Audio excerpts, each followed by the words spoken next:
Welcome back to civil ज्ञान। आप सभी का फिर से एक बार आरसीसी स्ट्रक्चर वाली क्लास में स्वागत है, जिसमें प्रीवियस क्लास में हमने एंकरेज लेंथ के कुछ इंपॉर्टेंट क्वेश्चन को किया था और डेवलपमेंट से संबंधित कुछ क्वेश्चन हमारे थे।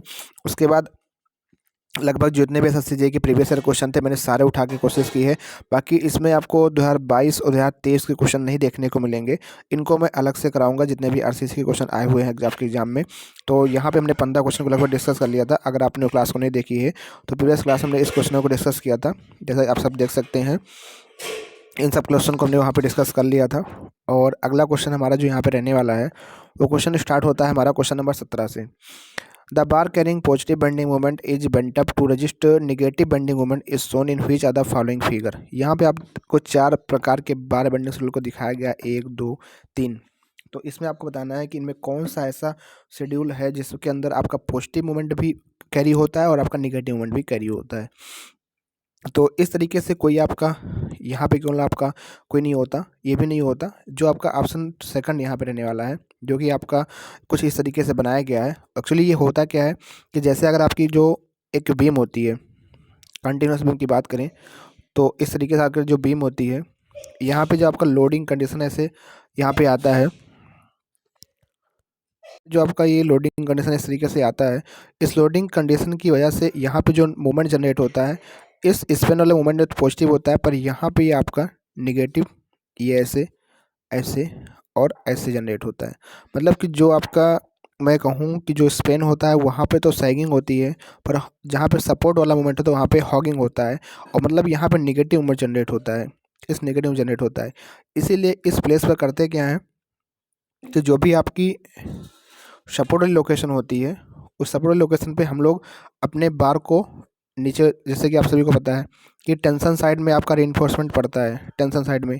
पर जहाँ पे नेगेटिव मोमेंट होता है तो यहाँ पे क्या होता है, इस बार को ऐसे बेंटअप कर दिया जाता है और इस तरीके से ऐसे, और अगर इधर भी होगा तो इधर भी ऐसे बेंटअप कर दिया जाता है। तो ये बेंटअप करने से ये बेंटअप वाला पार्ट जो होता है नेगेटिव मोमेंट को आपका रजिस्ट करता है। तो ये आपका जो तरीका यहाँ पे बताया गया है, इस तरीके से ऐसे करके, और ये तरीका, तो ये दोनों ही आपका ये वाला पॉजिटिव में चला जाता है, ये आपका नेगेटिव में चला जाता है। तो इस प्रकार का अगर हम लोग अपना बेंटअप कर देते हैं तो आपका पॉजिटिव मोमेंट भी वेयर कर लेता है और आपका नेगेटिव मोमेंट भी वेयर कर लेता है। ऑप्शन नंबर जो भी आपका हो जाएगा यहाँ पे राइट आंसर रहने वाला है। ठीक है, नेक्स्ट क्वेश्चन आपका रहने वाला है हुक के बारे में क्वेश्चन आता है बहुत ज़्यादा कि hook for mild steel reinforcement bar according to specification is shown in which are the following figure. तो आपने देखा होगा कि जो हुक के बाद जो मिनिमम हमारी लेंथ होती है वो 4D होती है, 5D नहीं होती है। तो ये सारे ऑप्शन तो आपके होंगे नहीं। आपका रिमेनिंग ऑप्शन बचता है आपका यही ऑप्शन, जो कि आपका पहला आपका हो जाएगा करेक्ट आंसर रहने वाला है। यहाँ से कुछ इंपॉर्टेंट इन्फॉर्मेशन जानकारी रख लीजिएगा। कभी कभी यहाँ से पूछता है, एक होता है यहाँ पे जो रेडियस इसका निकल के आता है। अगर बात करें इसको हम लोग K5 से नोट करते हैं, जहाँ पे K इक्वल टू 2 होता है और K इक्वल टू 4 होता है। किस केस में, अगर हम लोग माइल स्टील की बात करते हैं, ये 2 होता है और आपका HOST बार में कितना होता है, आपका 4 रहने वाला होता है। कभी कभी रेडियस आप हुक पूछा जाता है कि हुक का रेडियस कितना होता है। तो अमूमन ये आपका रेडियस तो आपका ये 2K5 होता है, पर 2 5 कब होगा, जब आपका माइल वाला होगा। आपका 4 5 कब होगा, जब आपका HOST बार होगा। ठीक है, ये भी क्वेश्चन आपके एग्जाम में पूछा गया है, तो इसको भी आपको ध्यान रखना है। नेक्स्ट क्वेश्चन आपका है the radius of a bar bend to form a hook should not be less than. जो रेडियस ऑफ बार होता है आपका बेंड करने के बाद form a hook should not be less than, किससे कम नहीं होता है आपका, तो आपका ट्वाइस टाइम ऑफ डायमीटर क्या होता है, रेडियस ऑफ बार जो होता है bend to form hook, hook को फॉर्म करने के लिए जो किससे कम नहीं होना चाहिए, 2 5। अगर आपका माइल स्टील भी होगा तब भी आपका जो होगा उससे 2 5 से कम तो नहीं होना चाहिए। वैसे तो 4 5 होता है किस केस में, HOST बार केस में, पर 2 5 किस केस में होगा, या आपकी माइल स्टील होगा। तो रेडियस ऑफ बार जो बेंड करते हैं तो हुक बनाने के लिए, तो 2 टाइम्स द डायमीटर आपका होना चाहिए। ऑप्शन नंबर 1 आपका हो जाएगा यहाँ पे right answer. If the average bending stress is 6 kilogram पर centimetre square for M15 grade concrete, मतलब आपको ग्रेड ऑफ कंक्रीट दे रखा है और उसके करस्पॉन्डिंग आपको एवरेज बेंडिंग स्ट्रेस की वैल्यू दे रखा है। ये आपकी जो बेंडिंग स्ट्रेस की वैल्यू है वो आपका 6 kg पर सेंटीमीटर स्क्वायर है। The length of the embedment of a bar of diameter D according to IS code 456, मतलब LD का मान निकालना है। तो LD आपने पढ़ा था कि आपका 0.87 FY/4 Fi 4 5.4 tau B D आपका होता है, पर यह आपका एलएसएम में होता है। पर यहाँ पे ऐसा कुछ चीज़ें नहीं दी हुई है कि आपको कन्फाइन कर पाओगे एलएसएम है कि या आपका डब्ल्यूएसएम है, और यहाँ पे आपको कहीं ग्रेड भी नहीं दे रखा है। तो ये क्वेश्चन आपका ऐसे ही 2017 के एग्ज़ाम में आया था। तो एसएससी ने जो स्टैंडर्ड मान के इसका आंसर दिया था, तो वो आंसर माना था इसको कि इसको माना था कि सबसे पहले आपको क्या करना पड़ेगा कि जो भी आपकी चीज़ें दे रखी हैं आपको डब्ल्यूएसएम में लिया होगा।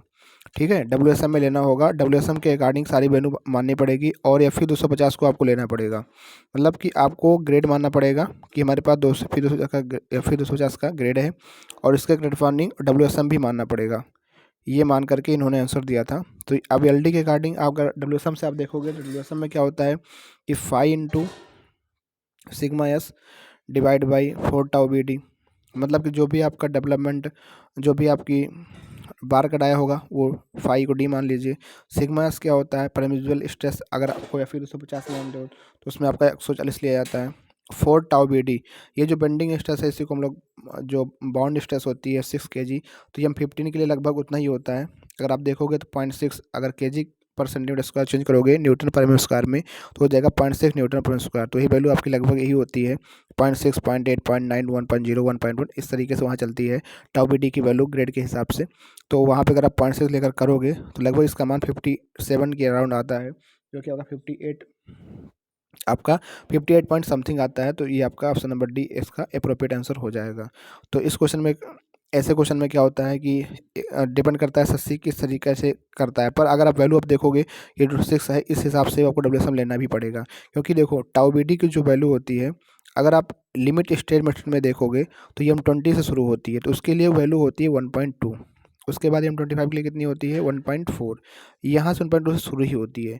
पर यही वैल्यू जो अगर हम डब्ल्यूएसएम के लिए बात करें, तो जो टाउ बी डी की वैल्यू होती है वो आपकी शुरू होती है कहाँ से, 0.6, 0.8, 0.9, 1.0, 1 पॉइंट, मतलब 0.6 से शुरू होती है इस तरीके से। तो ये कहीं ना कहीं वैल्यू जो आपको इंडिकेट कर रही है कि आपको डब्ल्यूएसएम से ही करना पड़ेगा। इस वजह से हमने ये फार्मूला लगाया 5s into 4 tau B d का, और आपका आंसर निकल के आया 58 into D. Steel bar are generally connected together to get greater length than the standard length by providing straight bar splice, hooked splice, double splice, all option are correct। तो जो steel bar होती है generally connect की जाती है greater length प्राप्त करने के लिए स्टैंडर्ड लेंथ से, तो स्ट्रेट बार स्प्लाइस या आपका हुक्ड स्प्लाइस या ऑल ऑप्शन करेक्ट होगा। तो ये आपका हम लोग इसका भी यूज करते हैं। आपका जो जब भी हम लोग लैपिंग करते हैं, लैपिंग ऑफ रीइंफोर्समेंट जब हम लोग करते हैं तो स्ट्रेट बार स्प्लाइस का यूज़ करते हैं। लैपिंग ऑफ रीइंफोर्समेंट अगर हमको करना होता है तो यही करने हैं। ठीक है, मैकेनिकल जॉइंट में हम लोग जो कभी आपका मैकेनिकल जॉइंट हो गया, ठीक है, और जैसे कि कपलर वगैरह में यूज़ करना होता है तो वहाँ पे आपका डुअल बार स्प्लाइस आपका यूज़ किया जाता है। हुक्ड स्प्लाइस वहाँ पे यूज़ करते हैं जैसे कि इम्पैक्ट लोडिंग वगैरह आती है या फिर ऐसी चीज़ें, तो वहाँ पे हम लोग इसका यूज़ करते हैं। या फिर साइक्लिक लोडिंग कंडीशन हो जाए, साइक्लिक लोडिंग कंडीशन हो जाए जनरली वहाँ पे यूज़ करते हैं। जहाँ पे साइक्लिक लोडिंग कंडीशन होती है वहाँ पे हम लोग हुक्ड स्प्लाइस यूज़ करते हैं। तो ये आपको जितनी चीज़ें हैं, स्ट्रेट बार स्प्लाइस भी होता है, हुक्ड स्प्लाइस भी होता है, डबल स्प्लाइस भी होता है, ये आपके तीनों चीज़ें आपकी यूज़ की जाती हैं लेंथ को ग्रेटर लेंथ इनकी यूज़ करने के लिए, मतलब कनेक्टेड करने के लिए, स्टील बार को जनरली कनेक्ट करने के लिए ये सारी चीज़ें आपका यूज़ की जाती हैं। तो ऑप्शन नंबर डी आपका हो जाएगा यहाँ पे राइट आंसर। अगला क्वेश्चन है, ये शायद फिर से रिपीट क्वेश्चन है जो कि एग्जाम में आ चुका है। Properly bent up and hooked bar, तो आपने देखा होगा इस तरीके से हम लोग नहीं करते हैं। जब भी बोथ साइड हम लोग बेंट अप करते हैं तो यहाँ पे ये बोथ साइड का फिगर इस तरीके से है। यही आपका ऑप्शन नंबर सेकंड जो आपका होगा राइट आंसर रहने वाला है। M15 mix concrete according to IS code specification local bond stress, मतलब यही आपका जो bond stress tau B D की वैल्यू कितनी होती है, M15 के लिए कितना हो जाएगा आप देखोगे तो M15 के लिए कितना होता है आपका।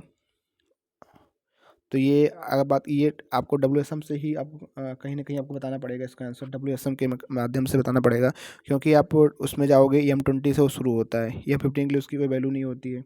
M20 से अगर आप एलएसएम में देखोगे M20 शुरू होता है जो कि 1.2 से 1.2 न्यूटन में, तो 12 लगभग 12, इसमें कोई ऑप्शन नहीं है, मतलब आपको डब्ल्यूएसएम से देखना पड़ेगा, क्योंकि वहाँ पर शुरू होता है कहाँ से 0.6 से 0.6 न्यूटन पर मीटर स्क्वायर, लगभग हो जाएगा 6 किलोग्राम पर सेंटीमीटर स्क्वायर। तो उसके अकॉर्डिंग आंसर हो जाएगा 5 किलोग्राम, क्योंकि अभी आपने पिछला क्वेश्चन किया था वहाँ पे M15 के लिए वैल्यू 5 हमने लिया भी था। वैसे जो एलएसएम WSM की जो वैल्यू आपको दे रखी है कोड में वो 0.6 दे रखी है, 0.6, 0.8, 0.9 इस तरीके से, पर यहाँ पे ऑप्शन नहीं है तो इसलिए ऑप्शन ए के साथ जाएंगे। अगला क्वेश्चन है length of the straight portion of a bar beyond the end of the hook. Hook end of the hook के बाद कितना जानना है, 4 टाइम द डायमीटर आपका होता है। जिससे आपने हुक लगाया, हुक के बाद कितनी लंबाई ये होती है लगभग, तो आपकी 4-5 रहने वाली होती है। Length of the lap in tension reinforcement should not be less then x time the bar diameter. जो लेंथ आप लैप करते हैं टेंशन में तो कितना होना चाहिए, तो 13 टाइम द डायमीटर आपका होना चाहिए। अगर यही कंप्रेशन में बात होती है तो 24 times the diameter of the bar आपका होता है। ठीक है, टेंशन में हम लोग 35 लेते हैं और उसके बाद अगर यही कंप्रेशन में होता तो आपका 24 टाइम डायमीटर। एल डी अथवा 24/5 हुई चीज़ मैक्सिमम आपका जो आपने पढ़ा होगा ये चीज़ रहने वाली होती है। Angles value of the hook is assume 16 times the diameter of the bar if angle of bend. 16 times, अगर हम लोग 16 टाइम्स कब लेते हैं, जब आपका angle of the bar 180 degree हम लोग यू हुक लेते हैं तो उस केस में 45 मिनट की तो हम लोग 4-5 लेते हैं। इन दोनों में तो कुछ लेते नहीं हैं, ये आपका अलग अलग नहीं होगा, तो यहाँ पे कोई भी आंसर नहीं होगा। ऐसा क्वेश्चन पूछा गया था 16 टाइम्स डायमीटर हम लोग कब लेते हैं, जब आपका यू हुक कंडीशन होती है तब। इसमें कोई आंसर नहीं मैच कर रहा है आपका।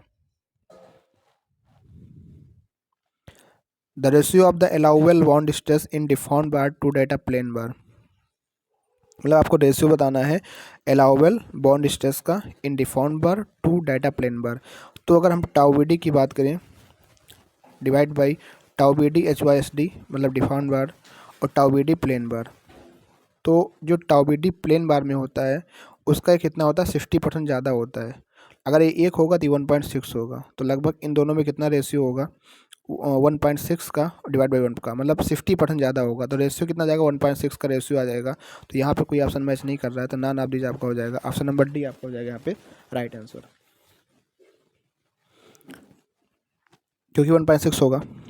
अगला क्वेश्चन है, सिंपल सा क्वेश्चन है, if S P is the average bond stress on a bar of diameter D subjected to maximum stress T, length of the embedment निकालना है।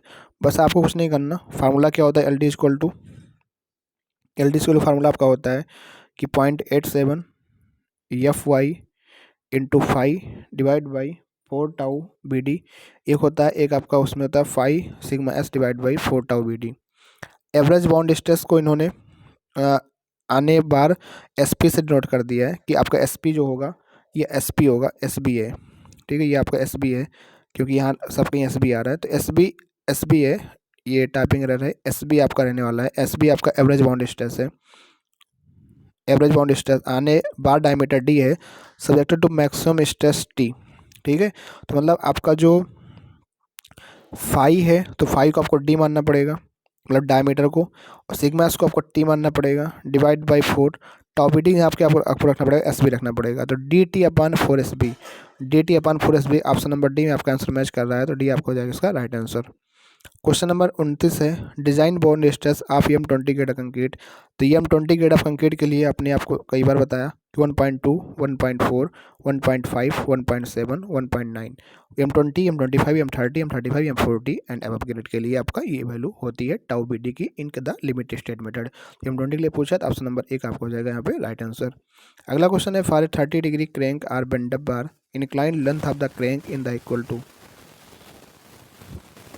जैसा कि आप देखते हैं कि जो बेंड अप करते हैं, इसे बेंड कर दिए, यहाँ पे आपका हो गया 30 डिग्री एंगल। ठीक है, तो क्रैंक कर दिए, इसको क्रैंक कहते हैं। ठीक है, तो लेंथ, इंक्लाइन लेंथ, आपको ये लेंथ पूछी है कि ये लेंथ कितनी है, ये इंक्लाइन लेंथ कितनी है। अगर ये एंगल 30 डिग्री है, आपको पता है ये डिस्टेंस जो होती है आपकी डेप्थ डी होती है।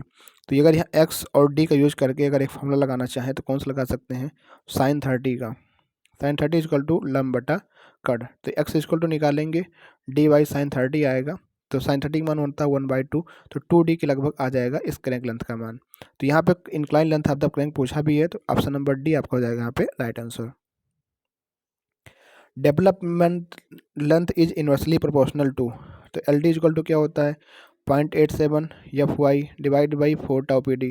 तो किसका इनवर्सली प्रोपोर्शनल होता है, तो डिजाइन बॉन्ड स्ट्रेस के इनवर्सली प्रोपोर्शनल होता है, ऑप्शन नंबर डी। अगर टाउ बी डी का मान बढ़ेगा एल डी का मान कम होगा, मतलब अगर टाउ बी डी ज़्यादा होगा ना तो आप कम ही लंबाई पर अपने एंकरेज कर पाओगे, मतलब आपको कम लंबाई डालना पड़ेगा और आपकी एल डी सेफ हो जाएगी।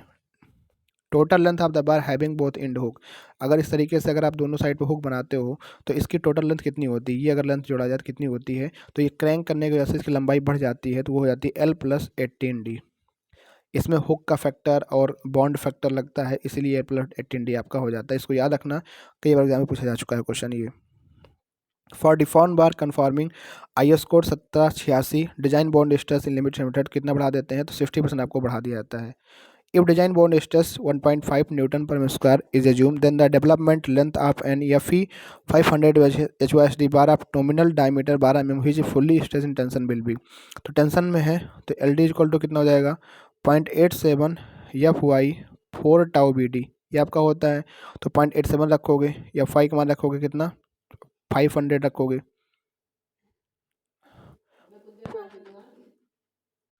0.87 into FY divide by 4 tau BD रखोगे, तो ये कितना हो जाएगा 0.87 FY यहाँ पे हो जाएगा आपका 500 डिवाइड बाई 4 टाउ BD की वैल्यू कितना दे रखा है आपका 1.5 दे रखा है, तो 1.5 रखोगे, क्योंकि ये ग्रेड आपका कितना हो जाएगा, यहाँ पे ग्रेड तो नहीं दिया पर आपको डायरेक्ट वैल्यू दे रखा है, तो कोई दिक्कत नहीं है, आप डायरेक्ट वैल्यू रख दीजिए। पर यहाँ पे HYSD बार है तो आपको कितना बढ़ाना पड़ेगा आपको कितना 1.6%। उसके बाद साथ ही साथ यहाँ पे फाई का मान भी रखना पड़ेगा, क्योंकि फाई का मान दे रखा है 12 mm। तो अब 12 इसको आप सॉल्व करोगे, इसको जब आप सॉल्व करोगे तो लगभग कितना आपका हो जाएगा, ये लगभग 540 के आसपास या 543 के आसपास आएगा, जो कि आपका आंसर में एक में मैच कर रहा है। मतलब ये सॉल्व करना पड़ेगा अमूमन। देखो कुछ ऐसा क्वेश्चन एग्जाम में आ चुका है, तो ये हो सकता है आपके मेंस में आ जाए, क्योंकि मेंस में आपको कैल्सी मिलता है, तो वहाँ पे आने का ऐसे क्वेश्चन चांसेस बन सकते हैं, क्योंकि प्री में नहीं होता। क्या था पहले के टाइम पे 4 शिफ्ट बनती थी मान लीजिए, तो एक शिफ्ट हार्ड बनती थी, उस हार्ड शिफ्ट में ये क्वेश्चन आ जाते थे। पर अब तो लगभग सेम शिफ्ट बन रही है, ऐसा कोई दिक्कत नहीं है। पर मेंस में क्वेश्चन आपका आ सकता है, क्योंकि अब मेंस भी CBT होने लगा है। अच्छा, यहाँ पे कुछ वैल्यू याद रखिएगा, डायरेक्ट वैल्यू। जैसे मान लो अगर आपके पास ग्रेड M20 और ग्रेड M25 है, तो उसके लिए वैल्यू LD की वैल्यू डायरेक्ट याद रखिएगा। डायरेक्ट वैल्यू क्या हो जाएगी, डायरेक्ट वैल्यू हो जाएगी आपकी 46, 47, 57, 39, 40, 41, 5। यहाँ पे मान लो अगर आपका कोई क्वेश्चन अगर आ जाता है, जैसे कि यहाँ पे ग्रेड दिया था M50 1.5 थे, इसका मतलब ये ग्रेड M30 के लिए वैल्यू दे रखी थी टाउ BD की, तो इसलिए हम लोग इसको सॉल्व करना पड़ा। दो वैल्यू आपको बता रहा हूँ, M20 अगर M25 से संबंधित क्वेश्चन आता है तो याद रखिएगा, अगर ये M20 ग्रेड दे M25 कैसे जान दोगे M20 ग्रेड है, तो M20 ग्रेड में टाउ BD वैल्यू 1.2 होती है और M25 ग्रेड में 1.4 होती है टाउ BD वैल्यू। अगर टाउ BD की वैल्यू 1.2 1.4 है, इसका मतलब ग्रेड M20 या तो M25 होगा। फिर या फिर 250 हो सकता है, या तो फिर 415, या तो फिर 500। तो इस केस में क्या ना 46 फाई, 47 फाई, 57 फाई, 39 फाई, 41 और 49 फाई। कुछ नहीं, अगर LD का मान पूछे, अगर मान low grade M20 M25 M50 या फिर 250 आपका हो, तो अगर मान लो LD का मान पूछे तो 46 जो भी फाई का मान होगा, तो 12 है तो 12 से गुणा कर देना, मतलब फाई का मान डायरेक्ट रखोगे, आपको LD का मान मिल जाएगा। आपको इतना सॉल्व नहीं करना पड़ेगा, जैसे मैंने इस क्वेश्चन को सॉल्व करने में लगाया टाइम, LD इक्वल टू ये लगाया 0.87 या 5 ये पूरा किया, तब यहाँ से आंसर आएगा। हो सकता है एग्जाम में प्रेशर आप कर भी ना हो पाओ, पर एग्जाम में अगर ये दोनों में से वैल्यू आती है M20 M25 का, तो आप ये वैल्यू याद रखिएगा। ये चार्ट ये डायरेक्ट मैंने सॉल्व, ये आया कहाँ से है, यहीं सॉल्व करके आया है, यहीं से सॉल्व करने के बाद ही आया है, पर इसको इस तरह बना लिया गया है। आप भी और याद कर सकते हो वैल्यू, पर अमूमन क्वेश्चन एग्जाम में यही दोनों से आते हैं, पर कभी कभी M30 भी आ जाता है, तो आप चाहो तो अपना एक और यहाँ पे एड ऑन कर सकते हो कि अगर M30 क्रिएट होगा तो क्या क्या वैल्यू रहने वाली है। ठीक है, तो ये मैंने आपको बता दिया, इसको ध्यान रखिएगा। अगला क्वेश्चन आपका रहने वाला है, according to IS code 456/2000 the percentage increase in the designed bond stress in limit state for deformed valve के लिए, तो आपको पता है 60% बढ़ा देते हैं। अगला क्वेश्चन आपका है, इन limit state design the design bond stress for deformed बार, जो भी आपका होगा ये M20 कंक्रीट के लिए क्या मेंशन किया गया है। तो आपको पता है, जो आपको ये टेबल होती है टाउ BD की भाई, उस टाउ BD की वैल्यू में जो आपको ये 1.2 1.4 1.5 1.7 1.9 आप सुनते हो, तो ये प्लेन बार इन टेंशन में होती है। पर यहाँ पे डिफॉर्म बार के लिए पूछा गया है, तो डिफॉर्म बार में आपको पता है कि हम लोग 60% बढ़ा देते हैं। तो किस केस में M20 की वैल्यू है, M25 की वैल्यू है, M20 वाली की वैल्यू में आप 60% बढ़ा दो, तो 16 दूना 32, 16 का 192, 1.92 हो जाएगा। तो ऑप्शन नंबर डी आपका हो जाएगा राइट आंसर। तो इतने ही क्वेश्चन आपके एग्जाम में अभी तक ELD और एंक्रोच लेंस के टॉपिक से क्वेश्चन पूछे गए हैं, जो कि 2004 से लेकर के 2021 तक के पेपर में ये आपके आ चुके हैं। आपको अब अगली जो वीडियो आएगी वो आपको चैप्टर जो आपका रहने वाला होगा वो डिज़ाइन ऑफ बीम के क्वेश्चन देखने को मिलेंगे नेक्स्ट टॉपिक से। उसके बाद मैं आपको एक वीडियो दिखाऊंगा जिसमें आपको 2022 और 2023 के जितने भी आरसीसी के प्रीवियस क्वेश्चन आ चुके हैं उनको, ताकि आप आपको अपने नोट्स को मॉडिफाई कर पाओ कि हाँ जो हम चीज़ें पढ़ रहे हैं जो हमारे नोट्स में है क्या वही एग्जाम में आ जा रही हैं या कुछ और चीज़ें आ रही हैं। तो आई होप आपको समझ में वीडियो अच्छी लगी होगी। वीडियो को लाइक करना है, चैनल को सब्सक्राइब करना है। मिलते हैं फिर एक नेक्स्ट वीडियो, तब तक के लिए थैंक यू। जय हिंद, जय भारत।